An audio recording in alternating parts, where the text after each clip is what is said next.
All right, everybody, good morning and welcome back to the Beans No Ball podcast. Of course, Happy New Year here, the first Sunday of 2023. Of course, lots of football, lots of playoff implications, lots of everything to get to. 2 weeks to go in the NFL season, so all that way, let's just get right into it.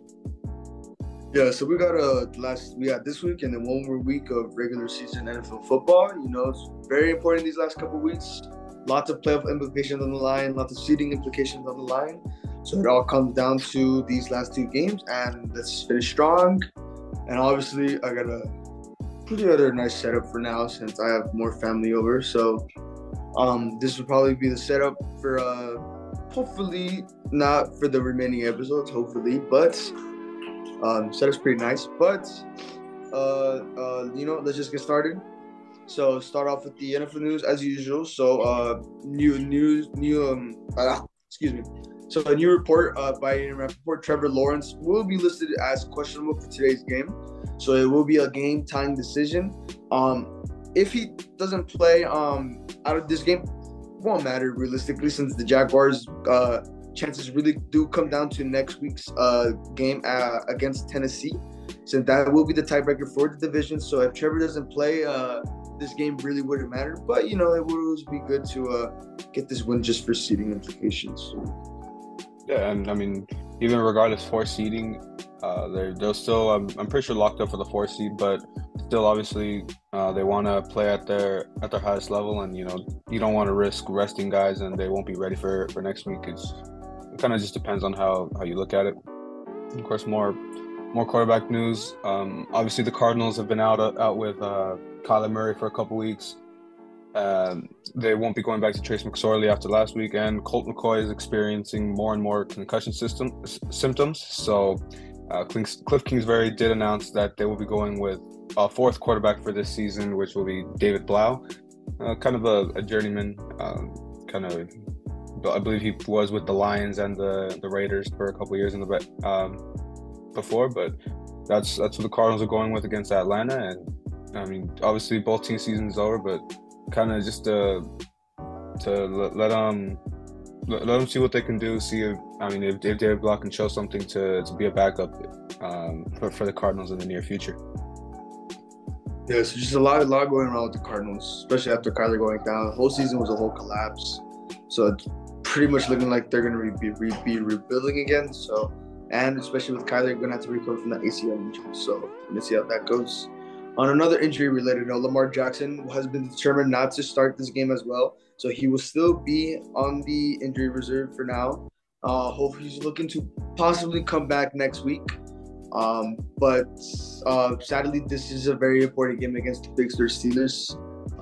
Since it does determine where they would rank in seed and with the playoffs. Obviously, Steelers must get a win to get a spot in the playoffs. So it's really going to determine how it is without Lamar Jackson. So especially with Kenny Pickett, see how George Pickens rolls out with it. Yeah, and another news on quarterbacks. Obviously, this was earlier on in the week. The Raiders came out with reports that Derek Carr will be benched for the remainder of the season. Obviously, the way this year has been going for the Raiders, you kind of expected them to move on from Carr, but at this point, after being benched, he's going to remove himself from the team, try to not be a distraction. The Raiders will be going with Jarrett Stidham, who obviously a lot of people know from his time with the Patriots, and of course at Auburn. But yeah, it's unfortunate that quite an illustrious career on the Raiders is probably coming to an end like this. It was just an unfortunate way. I mean, so much was expected of them after the acquisition of Devontae, and just a pretty good defense you would have expected, but it just didn't go their way. Obviously, coaching is a big part of that with Josh McDaniels, but I mean, we'll just see what the Raiders are able to do in the offseason and where Derek Carr can see if he can resurrect his career. Yeah, it's just been a tough couple stretches for Derek Carr. Been with the team since 2014. Had that one good season in 2016, led him to playoffs, but obviously got injured, so they were a first-round exit. So it's a pretty tough career for Derek Carr. But stuff like that happens. So it's pretty sad to look at.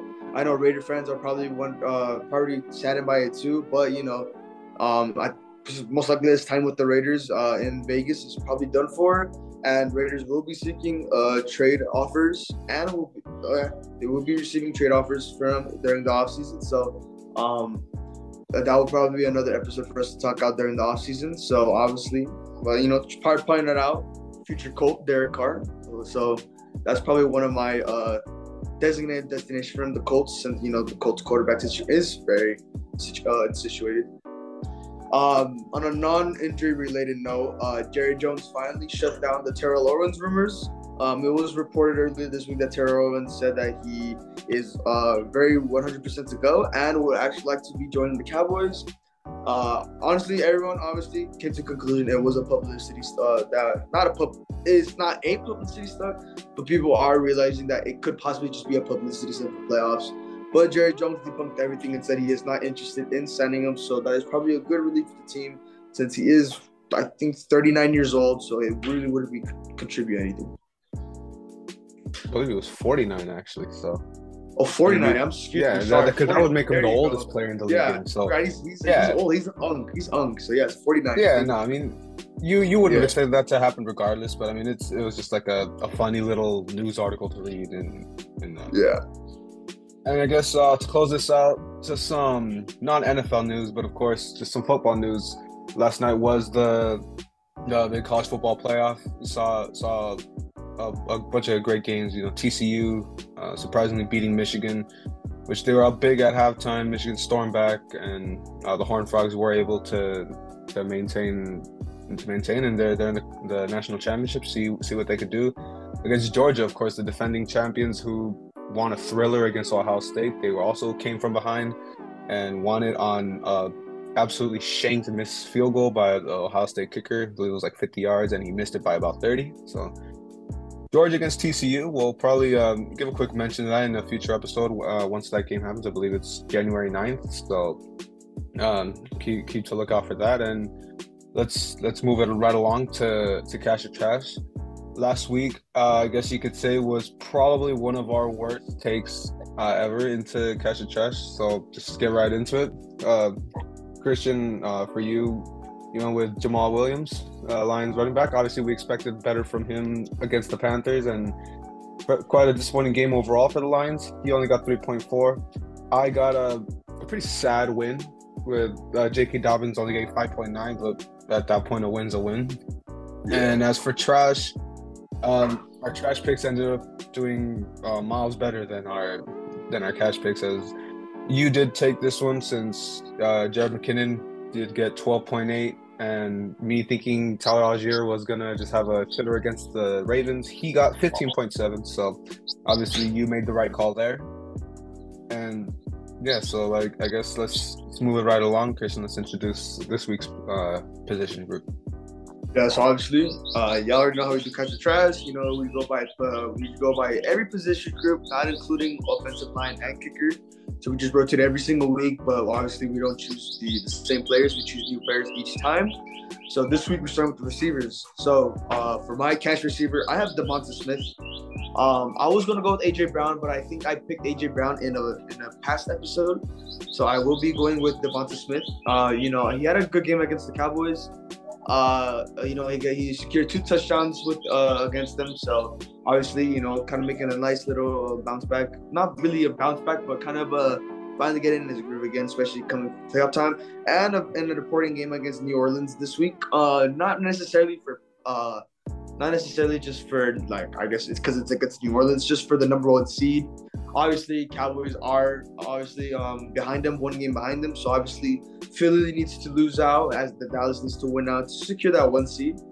But obviously, it's a very important game. So hopefully Devonta Smith shows out today against New Orleans, even though I need New Orleans to kind of come back here. But I do got Devonta Smith for my cash. And then for my trash, I know it's gonna hurt you, but I got Tutu Atwell for my trash. I got nothing against Tutu, but the Rams, they're probably gonna get stumbled by the Los Angeles Chargers, so I don't really expect a big passing game by Baker Mayfield, but who knows? Yeah, I could expect you going with Tutu. I mean, even just he's probably 3rd choice receiver on this, so I mean it's easy enough. I would expect the the Rams to put up some sort of fight. But yeah, I can see where you come from. Yeah, for me, I'm gonna for my cash receiver, kind of an easy pick. Surprised we haven't taken him this deep into the season, but I'm gonna go with Tyreek. Tyreek Hill, of course. I believe we disagreed on this game. I think you took the Patriots in this matchup against the Dolphins, but I'm expecting even if it's not two, I don't even remember if he's been confirmed out yet or not. I believe he was. So I still believe Teddy Bridgewater. He's confirmed. Teddy Bridgewater, yeah, he's confirmed out. Yeah. So I believe Teddy can get him the ball good. Obviously, that's his first target, so he's going to really be trying to feed him and Waddle, of course. But I do expect Tyreek to get probably over 100 yards today, and obviously, championship weekend in fantasy football, you'd expect him to show off for a couple numbers. And as for my trash, we talked about the Raiders. We know the situation. I'm going with Hunter Renfrow. He's got a new quarterback. Who knows the chemistry he got with Jarrett Stidham? I don't really expect too much out of them, especially they're playing the Niners. So you know that historically good Niners defense. Feel like it's just gonna be a complete demolishing of the Raiders, and obviously their receiving game is going to take a hit from that, and I'll expect Hunter Renfrow to have a pretty low scoring game this week. So of course that wraps up our takes. Hopefully that's at least somewhat better than what we got last week. But let's start right away with one more week of fantasy. This is the last week that they're still in play, so. For me, I'm still gonna go over my other league in the Rams Talk League. I did get eliminated, unfortunately, as a 2 seed, 11-3, all for nothing. But I'm in the third place game, so there's something to play for.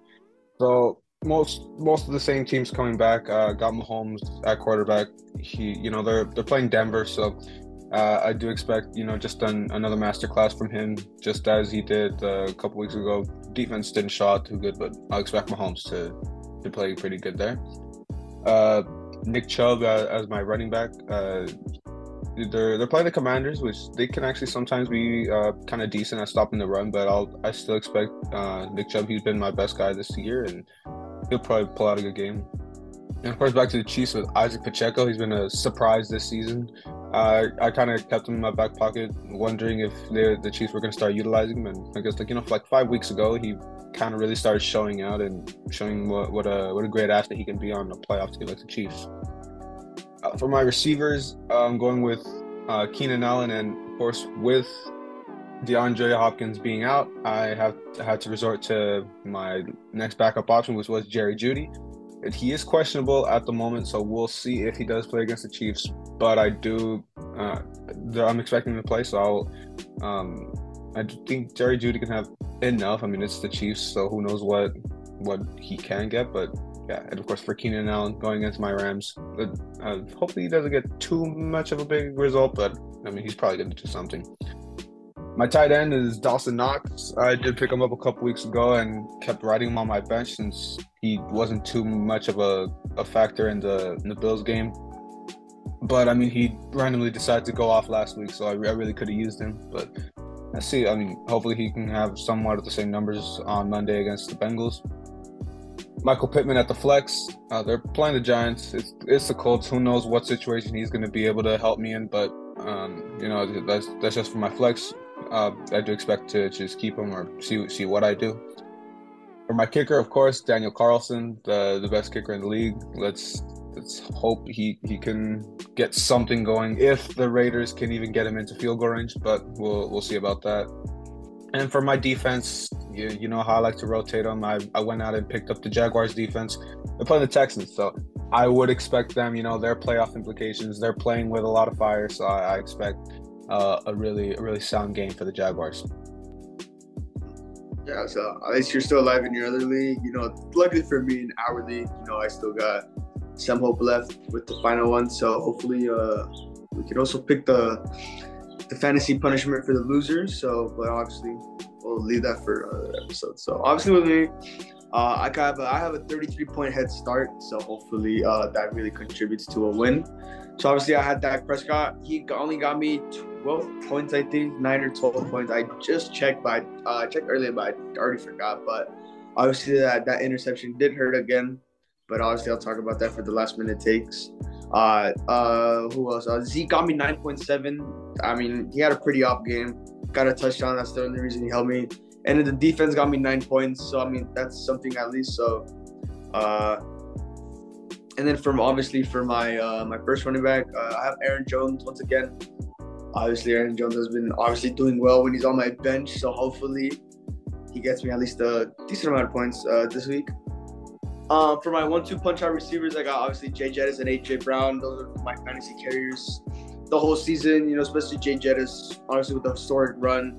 Obviously, about to be the number one receiving leader in the season to pass Calvin Johnson. I think he's 200 yards shy, I believe. And he already passed Randy Moss in the most receiving yards in the first 3 seasons. So, obviously, could look good to him. And obviously, A.J. Brown's going in against the New Orleans Saints, and they have a pretty decent defense. So, obviously, also an important game for them for the number 1 seed implications. So, hopefully, a big game from him. My tight end, I have Mike Gesicki. Sad, I've been overhyping Mike Gesicki for a while now, but he just really hasn't been doing much, especially with he had a healthy Tua. So, hopefully Teddy B does feed him today and gets me at least 10 points. So, I'm really hoping for that. For my flanks, I have Donta Foreman, especially after last week's game with how the Panthers succeeded in the run game against the Lions, which is pretty I wouldn't say expected, but it was doable with that defense that they have. So I will have Donta Foreman on my flex. Moving George Pickens out to my bench. And then obviously my defense, I had the Cowboys. And then for my kicker, I'm sticking with Jake Elliott. Since it was, and then let's be on my bench, even though both teams are playing. But I do feel Philly will possibly get the end zone more, so I will be sticking to Jake Elliott and hopefully close out with the win in fantasy. And see.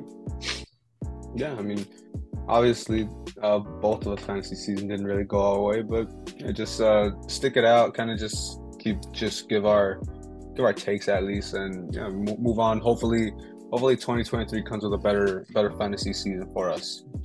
But obviously, we'll move it right on to our final segment, last minute takes.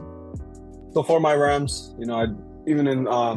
on Wednesday, I didn't really seem too optimistic because I'm not. You see the Chargers, you see Justin Herbert really hitting his stride. So I do expect the Chargers to come away with this, but watching, I'm still gonna be my delusional self and expect the Rams to come out on top, which they could. You just see even with Joey Bosa coming back for the Chargers, which that's a key piece. He's been out for a while, so we'll see if he has to ease back in, limit his snap count, and maybe they'll just save him for the playoffs. But as for the Rams, it is going to be a little tough.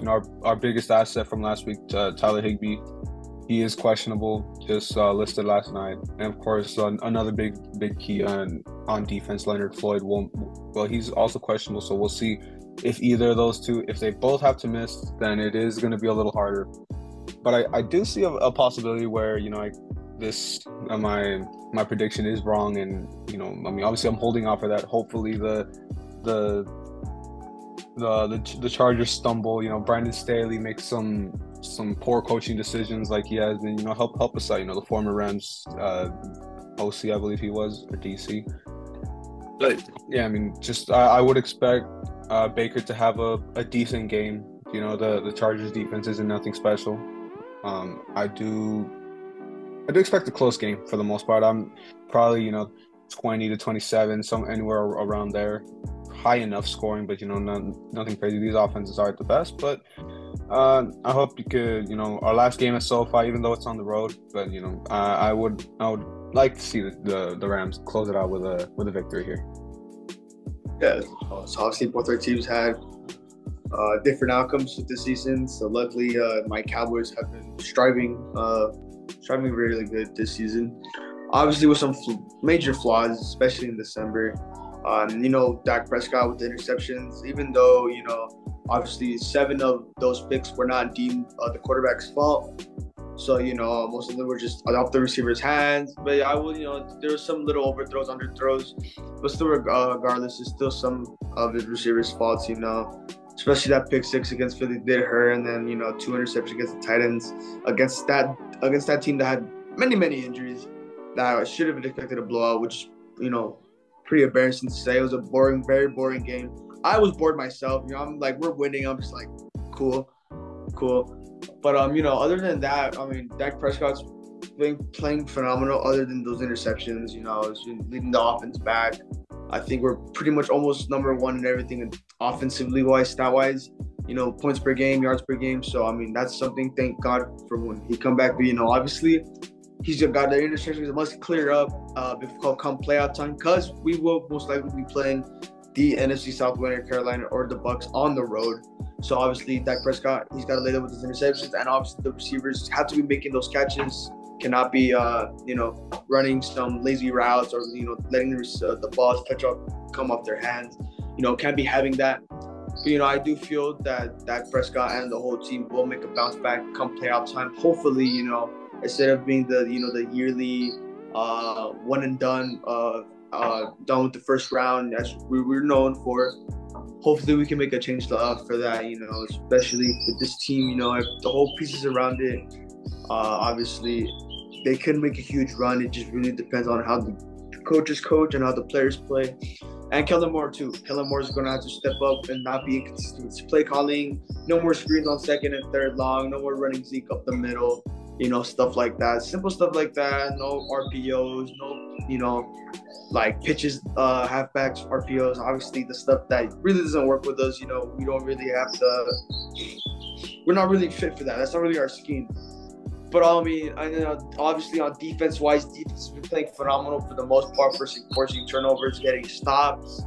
But that pass rush of ours is pretty atrocious. Even with having Mike on the line, he doesn't even line up on the line most of the time, since he does drop to coverage, since he is a linebacker, since that is his original position, but obviously lining up on the defensive end position.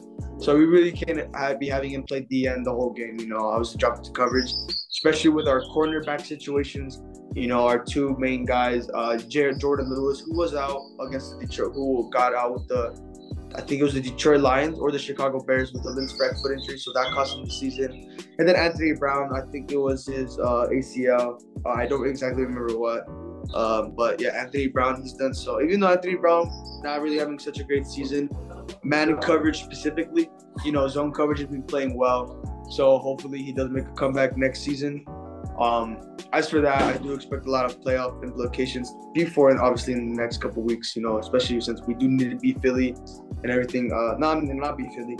We do need to win next week's game and need Philly to lose out. So hopefully we do make a change before come playoff time, So, I mean, other than that, everything for the team's been pretty much okay. I mean, obviously, my position. I'm pretty sure even yourself, you wouldn't expect Philly to lose out. So the division is kind of out of reach at this point. It just comes down to little things that could have happened throughout the year, but they didn't, so well. And I mean, at least for your sake, I wouldn't expect the Cowboys to at least be a one and done. Just see they're facing whoever wins the South. At least they'll win that one. Then it's up to that to see what ends up happening if there's a real change in the Cowboys, or it's more of the same. See who they end up having to face. But apart from that, I mean, hope for the best. I mean, it's the defense that really ends up holding you back. And sure, when the receivers don't really help out Dak and make him look a little worse than he's because I mean, sure, he has some unfortunate interceptions, but there are a couple times that he could have made a better read. But as for that is just about gonna wrap us up for the week 17 edition of Sunday Morning Chat. Obviously back on Sundays after a quick hiatus on Saturday last week, but it's as we mention it all the time, just so much going into the playoffs these last 2 weeks. Everyone's running around trying to make their case, book their spot. I believe half of the playoff spots are still open, so lots of good games to watch this week. A lot of teams can still clinch as of today, so we'll see how that goes. And of course, like we say all the time, we appreciate everyone that does stick around, watch us, takes time out of their day to watch some football videos. And I guess that's just about it for me. Christian, anything you can close us out? Yeah, I mean, you pretty much wrapped it up right there. But yeah, just like to thank everyone has been watching us. You know, not gonna be too repetitive as we are the last couple of weeks, but we just like to thank all you guys. Just love doing what we're doing, and you know, we would like to continue this.